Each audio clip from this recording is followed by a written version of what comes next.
किसी ने बहुत ही खूबसूरत बात कही है कि आपके कर्म ही आपकी असली पहचान है, वरना इस दुनिया में एक नाम के तो हजारों लोग हैं। नमस्कार, राम राम, सत श्री अकाल। मैं आपका दोस्त, आपका भाई आलोक कुमार गुप्ता। एक छोटी सी कहानी जादूगर की। एक जादूगर जादू दिखाया करता था, अपने एरिया में बहुत ही फेमस हो रहा था। धीरे धीरे कर कर लोग उसके बारे में जान रहे थे। उसकी ख्याति एक जगह से कई जगह फैल रही थी, पूरे राज्य फैल रही थी, पूरे बच्चा बच्चा उसको जानने लगा था। लेकिन जब ये बात राजा के कान तक पहुंची उसकी फेमस होने की, तो राजा ने कहा कि मुझे इसका जादू देखना है। तो मंत्री को आदेश दिया, मंत्री जादूगर को बुलाया जाए। तो मंत्री जी आदेश देते हैं कि जादूगर को कल राजमहल में आने का आदेश भिजवा देते हैं। और ये जब इसके पास ये आदेश पहुंचता है, इसके पास सूचना पहुंचती है, तो ये सोचता है कि मैं कल राजा के दरबार में जाऊंगा, मैं कौन सा जादू दिखाऊंगा। ये सारी वो बातें सोच कर रात बिताया। सुबह होते ही राजा के दरबार के निकल चुका और रास्ते में सोचता हुआ जा रहा था कौन सा जादू दिखाऊं, कौन सा जादू, क्योंकि उसको सैकड़ों जादू आते थे। तो राजा के दरबार में पहुंचने से पहले उसने जादू सोच रखा था। वो पहुंचते राजा के दरबार में झुककर प्रणाम किया। राजा ने आदेश दिया, जादू दिखाओ। और फिर जादू दिखाना शुरू किया। उसने जादू में राजा का मुकुट गायब कर दिया। लेकिन वहां बैठे जितने मंत्री थे वो सारे हंसने लगे, जितने दरबारी करते वो सब हंसने लगे, जितने महल में लोग थे वो सब हंसने लगे। और राजा को ये अपनी तौहीन लगी और राजा ने आदेश दिया इसको काल कोठरी में डाल दिया जाए। अब काल कोठरी में पहुंचा, इसको हुआ तो दुख। गांव में जब बात पता चली, घर वाले मातम मनाने लगे, सब परेशान हो गए कि क्या हो गया, क्यों राजा ने डाल दिया जेल में, काल कोठरी में डाल दिया, अब क्या होगा, अब क्या होगा। ये सारी बातें चल रही थी। अचानक से इसके पास की पत्नी एक दिन आती है और इससे कहती है कि आपको तो काल कोठरी में डाल दिया गया है और अब कैसे रहेंगे आप यहाँ। वो उससे बोलता है कि मैं यहाँ बहुत ही मस्त हूँ, बहुत प्रसन्न हूँ, बहुत ही आनंद में रह रहा हूँ।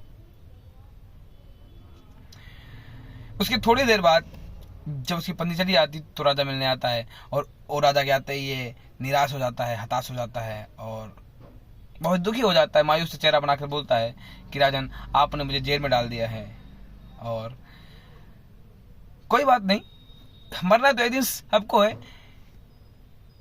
मैं भी मरना चाहता हूं, मैं भी जल्दी मरूंगा।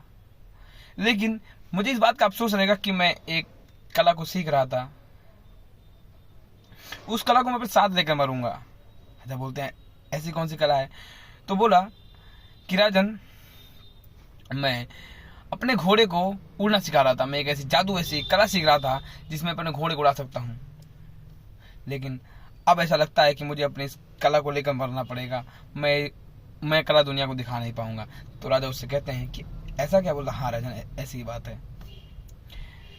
तो राजा उससे कहते हैं कि चलो ठीक है, तुम्हारी सजा 7 दिन से बढ़ाकर 1 साल की जाती है, तुम्हें 1 साल तक छोड़ दिया जाता है, तुम्हें 1 साल बाद तुमको वापस सजा दी जाएगी, तुमको 1 साल के लिए फ्री किया जाता है। और उससे राजा से कहता है कि मैं ये कला सीखने में 6 महीने 8 महीने लग सकते हैं। तो राजा ने 1 साल का आदेश दे दिया था। अब जब अपनी पत्नी के पास पहुंचा तो इसकी पत्नी ने इससे कहा कि तुमने राजा को झूठ क्यों बोला, कोई घोड़ा उड़ सकता है क्या, तुमने ऐसे कोई कला सीखी है क्या। तो उससे पूछता है तुम क्यों परेशान होती हो, 3 महीने 6 महीने 9 महीने 12 महीने है मेरे पास। 3 महीने में हो सकता है घोड़ा मर जाए, 6 महीने में राजा निपट जाए, कौन देखा आगे भविष्य क्या हो सकता है। 3 महीने 6 महीने 9 महीने 12 में 1 साल तो मौज में काटो। ये सारी बातें वो अपनी पत्नी से कह रहा था और उसका एटीट्यूड देखिए कि उसने अंत समय में भी अपनी बुद्धि से अपनी मौत को मात दे दिया। उसने 3 महीने में जब घोड़ा मर जाएगा, 6 महीने में राजा मर सकता है, कुछ भी हो सकता है। कहानी खत्म, बात खत्म। कौन सा घोड़ा, कौन सा राजा, कौन सा जादू, कुछ अब बात खत्म हो जाएगी। दोस्तों, इस कहानी से एक बात हमारे समझ में आती है, इसका मैसेज यही है कि कभी भी अपने बुरे टाइम में अपने फ्यूचर के बारे में ऐसा ना सोचें कि मेरी जिंदगी बर्बाद है, मैं कुछ कर नहीं सकता, कुछ हो नहीं सकता। अंत समय में कुछ भी हो सकता है, कहीं भी कुछ भी एक नया रास्ता निकल सकता है, कुछ भी चमत्कार हो सकता है, क्योंकि परमात्मा हर किसी को मौका देते हैं बस मौके को भुनाना आना चाहिए, क्योंकि आपकी लाइफ बहुत प्रीशियस है। आपकी लाइफ जो है बहुत ही प्रीशियस है। आप कुछ भी अचीव कर सकते हैं, जो कुछ भी आप चाहते हैं वो हर चीज़ आप अचीव कर सकते हैं। बस आपको बुद्धिमानी से काम लेना है। आपको हार्ड से हार्ड टाइम में भी आपको बस अपने दिमाग की बत्ती को जला के रखना है। अपने आप को कॉन्शियसली सोचना है, जो अपना कॉन्शियस माइंड इसको एक्टिव रखना है कि मुझे सोचना कैसे है। अपने को क्रिएटिव सोचना है।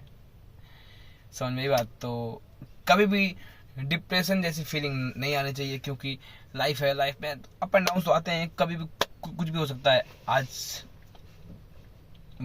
बुरा दिन है तो कल अच्छा भी आएगा, और अच्छा है तो डेफिनेटली बुरा भी आएगा, क्योंकि शाम होती है, रात होती है, तो डेफिनेटली सुबह होती है।